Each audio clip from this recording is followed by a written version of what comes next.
السلام عليكم، ازيكم عاملين ايه؟ يا رب تكونوا بخير. لو اول مرة تشوفوني انا بوسي طه، متنسوش تشتركوا في القناة وتفعلوا زر الجرس علشان خاطر يوصلكم كل وصفاتي. النهاردة هعمل معاكم كيكة سهلة جدا وبسيطة، يمكن من احلى الكيكات اللي انا بقدمها، وفي كل مرة حد بياكلها من ايدي لازم يسألني على الطريقة.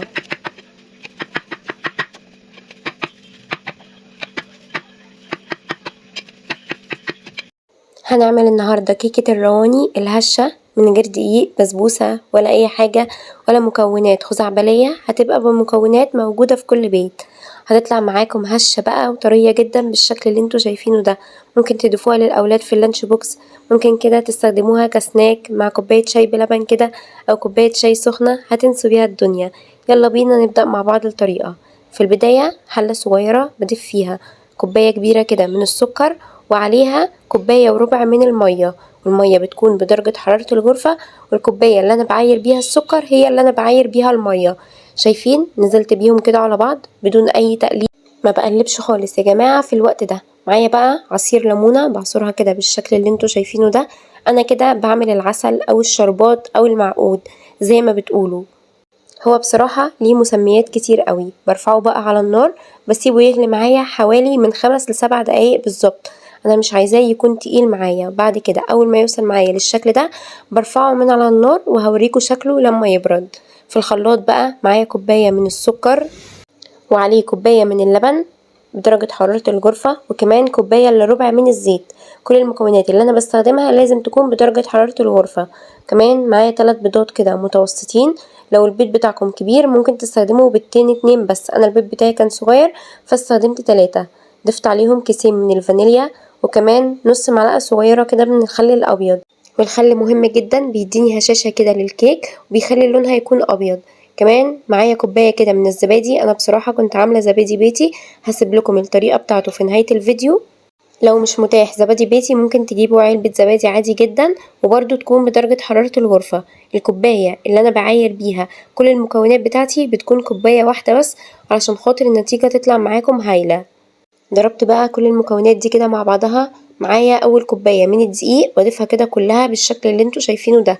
اول كوباية بضيفها عادي كاملة، وبقلب بقى كل المكونات كده بالمضرب اليدوي زي ما انتوا شايفين.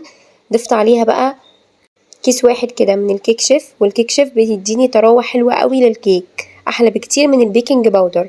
هنا تاني كوباية كده من الدقيق ببدأ ان انا اضيفها بالتدريج كده زي ما انتوا شايفين. يعني اول كوباية بضيفها كلها كاملة، تاني كوباية بضيفها كده بالتدريج على حسب الكيك بتاعتي هتاخد معايا دقيق قد ايه. هي هتاخد معاكم بالظبط كوبايتين كبار وفوقيهم معلقتين كمان كبار، يعني هتاخد كوبايتين دقيق ومعلقتين كبار من الدقيق. شايفين انا كده ضفت الكوباية التانية كلها كاملة زي ما انتوا شايفين. باجي ارفعها كده حسيت ان القوام بتاعها خفيف شوية، فضفت كمان معلقتين كبار كده من الدقيق بالشكل اللي انتوا شايفينه ده. بقلب بقى لحد ما احس ان القوام بتاعي بدأ يتقل كده في الايد، تحسوا كده ان الخليط تقل في ايديكم وان انتوا مش قادرين تقلبوه بالمضرب بالشكل اللي انتوا شايفينه ده. التقليب بيكون على اتجاه واحد بس، يعني لو هتقلبوا على الاتجاه اليمين هتقلبوا من الاول على الاتجاه اليمين، لو على الاتجاه الشمال طبعا هتقلبوا من الاول على الاتجاه الشمال لحد ما يوصل معاكم بقى للقوام اللي انتوا شايفينه ده. قوام الكيك ما بيكونش خفيف ابدا، بيكون تقيل كده بالشكل اللي انتوا شايفينه ده علشان خاطر يطلع معاكم مظبوط. صينية بايركس بقى دهنيها كده برشة خفيفة خالص كده من الزيت، وبنزل على طول بقى بالخليط بتاعي كده. شايفين القوام بتاعه عامل ازاي؟ هو ده القوام المظبوط. لو الخليط بتاعكم كده مش متماسك زي ما انتوا شايفينه وطلع معاكم خفيف، اتأكدوا ان الكيكة هتفشل معاكم ومش هتبقى مظبوطة. بعد ما بنزل الخليط بتاعي بقى في الصينية بديله هزتين 3 كده بالشكل اللي انتوا شايفينه ده عشان خاطر اطلع اي هوا في الكيك. بكون مسخنة بقى الفرن على درجة حرارة 180 قبلها ب10 دقايق بالظبط، وبدخل الكيك على الرف اللي في النص وبسيبها حوالي 40 دقيقة، ودرجة الحرارة زي ما قلتلكم تكون متوسطة. شايفين هنا بقى الشربات بتاعي كده بعد ما برد القوام بتاعه تقل شوية. انا مش عايزة القوام بتاعه يكون تقيل تماما، انا عايزاه يكون خفيف كده زي ما انتوا شايفين. هو ده القوام المظبوط.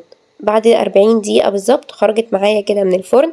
بعمل لها اختبار بأي خلة أسنان أو خلة شيش طاووق كده عندكم. لو طلعت معاكم ما فيهاش أي حاجة يبقى كده اتأكدوا إن الكيك بتاعتكم مظبوطة. لو طلع فيها اي بقايا من الكيك بتسيبوها حوالي 5 دقايق او 10 دقايق على حسب مدة السوا بتاع الفرن بتاعكم.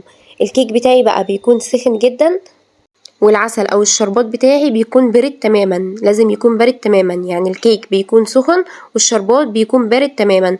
وبس بقى على طول الكيك زي ما انتوا شايفين كده، بوزعه كده في كل الاتجاهات بتاعة الكيك علشان خاطر اتأكد ان هي الكيكة بتاعتي شربت كلها كويس جدا من الشربات ده، علشان خاطر بيطري معايا الكيك اكتر وبيفرق معاكم جدا في طعم الكيك. جربوها بالطريقة دي وصدقوني هتدعولي.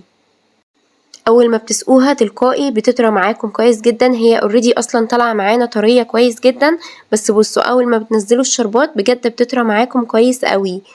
انا معايا خليط بقى من جوز الهند والزبيب، زي ما انتوا حابين ممكن تزينوها بجوز هند بس، ممكن تزينوها بزبيب، المتاح عندكم. ممكن تزينوها بمكسرات، زي ما انتوا حابين المتاح عندكم استخدموه، بس هي اساسي يكون معاها جوز الهند لان بجد بينقل طعمها في حتة تانية خالص.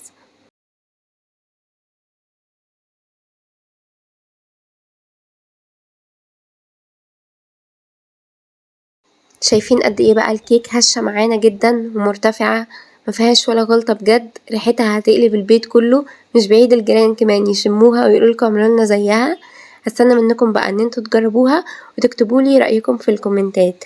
لو انتوا اول مرة تشوفوني ما تنسوش تعملولي اشتراك للقناة وتفعلوا زر الجرس علشان خاطر يوصلكم كل وصفاتي. وما تنسوش دايما ان معبوسي طه دايما حلاوتها في تتبيلتها، وانتظروني ان شاء الله في فيديو جديد ووصفة جديدة.